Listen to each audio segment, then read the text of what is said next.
Hi all. ചില ഇഷ്ടങ്ങൾ അങ്ങനെയാണല്ലേ. അതിനുവേണ്ടി എത്ര വേദന സഹിക്കാനും നമ്മൾ തയ്യാറാകും. ടാറ്റു ചെയ്തതും മൂക്ക് കുത്തിയതുമെല്ലാം എനിക്ക് ഇഷ്ടമുള്ള ചില വേദനകളാണ്. ആദ്യമായി മൂക്ക് കുത്തിയത് കോയമ്പത്തൂർ ചെന്നപ്പോൾ അവിടുത്തെ തമിഴത്തി പെൺകുട്ടികളെ കണ്ട് മോഹം തോന്നിയപ്പോഴാണ്. എന്തിനും അമ്മയോട് അനുവാദം ചോദിക്കുന്ന ഞാൻ ഇത് കുത്തിക്കഴിഞ്ഞാണ് അമ്മ പോലും കണ്ടത്. ആഗ്രഹം അത്രയ്ക്ക് ഉണ്ടായിരുന്നെന്ന് കൂട്ടിക്കോ. എന്നാൽ സ്വർണത്തിൽ നിന്നത് ഡയമണ്ടിലേക്ക് മാറാൻ അമ്മ തന്നെ വേണ്ടി വന്നു. പലപ്പോഴായി തോട്ടിൽ കുടുങ്ങിയും ചെറിയ ഇൻഫെക്ഷൻ വന്നും ഊരിയും ഇട്ടും കൊണ്ടിരുന്ന എൻ്റെ മൂക്കുകൾക്ക് പിന്നീട് മൂക്കുത്തി പ്രേമത്തിന് മുമ്പിൽ അടിയറ വയ്ക്കേണ്ടി വന്നു.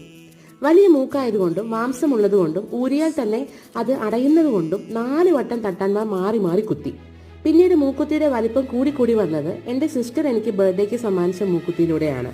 പിന്നീട് 2 സൈഡിലും മൂക്ക് കുത്തിയതും അവളെ കണ്ട് ഇൻസ്പയർഡ് ആയി തന്നെയാണ്. പിന്നെ ഒത്തിരി ഇഷ്ടമുള്ളതിന് ഇത്തിരി വേദനയൊക്കെ സഹിക്കാം കേട്ടോ. ഇതാണ് നിങ്ങൾ ചോദിച്ച എൻ്റെ കൊച്ചു മൂക്കുത്തി കഥ. ഇഷ്ടമായെങ്കിൽ ലൈക്കും കമൻറ്റും ഒക്കെ ചെയ്യണേ. Thank you so much.